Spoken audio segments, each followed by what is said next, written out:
ఆయుధ విరమణపై Maoist party తేదీ ప్రకటించింది. జనవరి 1న సాయుధ విరమణ చేస్తామని ప్రకటన విడుదల చేసింది. ఎంఎంసీ జోన్ ప్రతినిధి అందరూ కలిసి ఒకేసారి లొంగిపోనున్నట్లు ప్రకటించారు. తాను తన సహచరులు జనజీవన స్రవంతిలోకి వెళ్లడానికి అంగీకరిస్తున్నామని, ఆయుధాలను వదులుకోవడం అంటే ప్రజలకు ద్రోహం చేయడం కాదని వెల్లడించారు.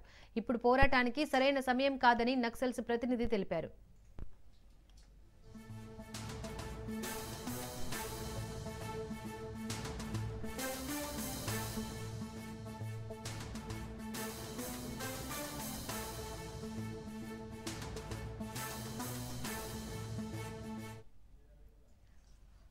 ఆయుధ విరమణపై మావోయిస్టు పార్టీ తేదీ ప్రకటించింది. జనవరి 1న సాయుధ విరమణ చేస్తామని ప్రకటన విడుదల చేసింది.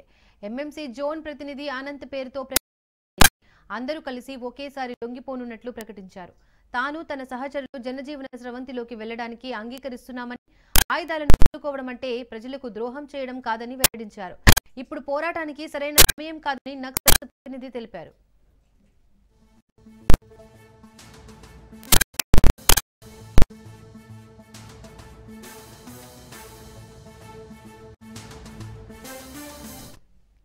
రైట్, ఇక ఇదే అంశానికి సంబంధించి మోర్ అప్డేట్స్ మా ప్రతినిధి సునీల్ లైవ్ ద్వారా అందిస్తారు.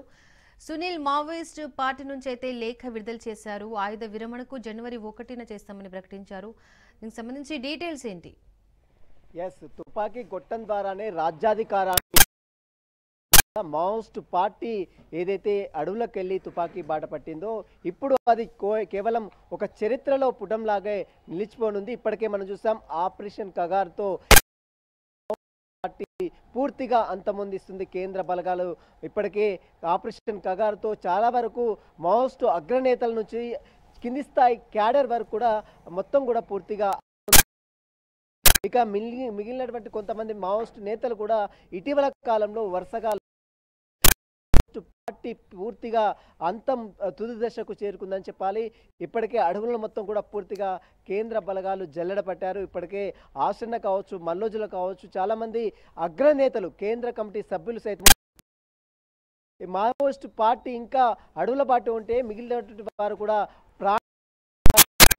ఉంటుందనేటువంటి భావాన్ని వ్యక్తీకరించి ఈరోజు ఒక కీలక ప్రకటన కూడా Maoist party Madhya Pradesh, Maharashtra, Chhattisgarh special zone కమిటీగా ఉన్నటువంటి అనంత్ పేరిట ఒక లేఖను విడుదల చేయడం జరిగింది.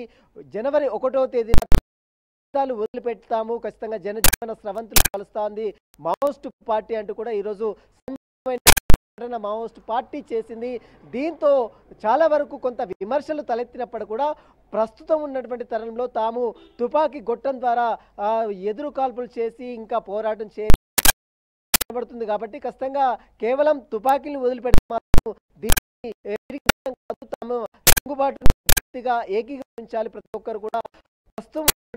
ప్రస్తుతము కేంద్ర ఆపరేషన్ కగార్తో ఎక్కడ సంబంధించినటువంటి చిన్న క్యాడర్ దగ్గర నుంచి పెద్ద పెద్ద సెంట్రల్ కమిటీ లీడర్ల వరకు ఎన్కౌంటర్ చేసినటువంటి తీరు కూడా మనం చూస్తాం. గతంలో నంబాల కేశవరావు పార్టీ అగ్రనాయకుడు, పార్టీ కార్యదర్శిగా ఉన్నటువంటి నంబాల కేశవరావును కూడా ఏ విధంగా ఎన్కౌంటర్ చేశారో, పార్టీకి కీలక సభ్యుడిగా వ్యవహరిస్తున్నటువంటి హిడ్మాను కూడా ఎన్కౌంటర్ చేశారు. దీంతో ఇక గత్యంతరం పార్టీ సాధ్యం కాదు. ఇప్పుడున్నటువంటి తరుణంలో మావోయిస్ట్ పార్టీ ముందుకెళ్లే ప్రసక్తే లేదు. ఎందుకంటే చుట్టూ ఎక్కడికక్కడ కేంద్ర బలగాలు మొత్తం కూడా స్వాధీనం చేసుకుంటుంది. మొత్తం కూడా డంపులను ఇప్పటికే స్వాధీనం చేసుకున్నారు, వారి స్థావరాలను కనుగొన్నారు. ఆపరేషన్ కగార్తో మావోయిస్ట్ పార్టీని పూర్తిగా ఒక తుది దశకు చేరుకునే పరిస్థితి కేంద్ర బలగాలు తీసుకొచ్చాయి.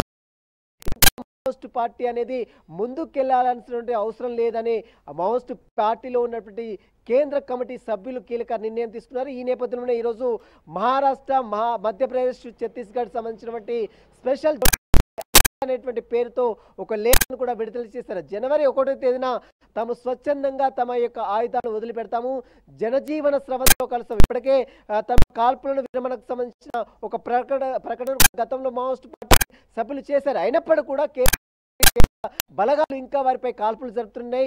ఎక్కడో ఒక చోట ఎదురు కాల్పులు జరుపుతున్నాయి, ఎక్కడో ఒక చోట మావోయిస్టులు సంబంధించిన కీలక నేతలు చనిపోతూనే ఉన్నారు. ఇటీవల కాలంలో మనం చూసాం ఆంధ్రప్రదేశ్ అల్లూరి సీతారాం జిల్లాలో సంబంధించినటువంటి ఎన్కౌంటర్లో చాలా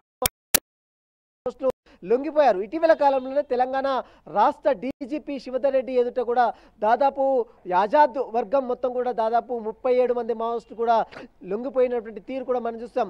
ఇక రాష్ట్రంలో ఇంకా అంటే దేశవ్యాప్తంగా కూడా ఇక సాధ్యం కాదు, తుపాకీ గొట్టంగా ద్వారా రాజ్యాధికారాన్ని సంపాదించడం అనేది ఇక కలగానే మిగిలిపోతుంది. కేవలం మావోయిస్ట్ పార్టీ అనేది చరిత్రలో ఒక అధ్యయనంగా మాత్రమే ఉంటుంది, కానీ ఇక మావోయిస్ట్ పార్టీ అనేది ఉండదు.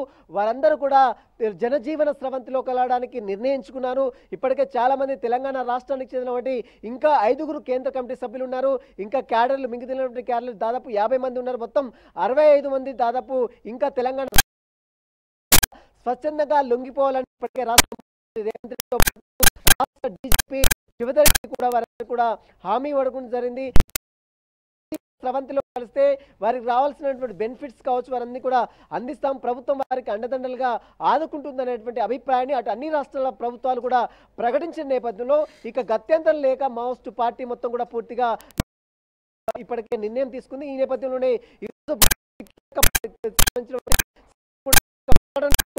జనవరి 1వ తేదీన స్వచ్ఛందంగా తమ జనజీవన స్రవంతిలో కలుస్తామని ఈరోజు Maoist party Madhya Pradesh, Maharashtra, Chhattisgarh special zone committee Anant పేరుతో ఈ లేఖను కూడా విడుదల చేయండి. మరి జనవరి 1వ తేదీన ఏ విధంగా లొంగిపోతారు, తెలంగాణ రాష్ట్రం వివిధ రాష్ట్రాలకు చెందినటువంటి లీడర్లు ఏ తరహాలో లొంగిపోతారనేది ఇక చూడాల్సింది చెప్పవచ్చు. Deepika. Right Sunil, thank you.